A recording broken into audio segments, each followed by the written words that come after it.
How to get started in Duolingo. In this video, I'm going to show you how you can get started and set up everything. First of all, open the application. Now here, you can easily sign up first. So here I'm tapping on add a new account, and here on the bottom, tap on get started. Now here it will give you a tutorial on how to get started. You just tap on continue and try to move forward.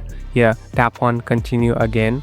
So this will give you brief about what you want to learn and which language you want to select. So here select the language that you want to learn. So here I'm tapping on one and tap on continue.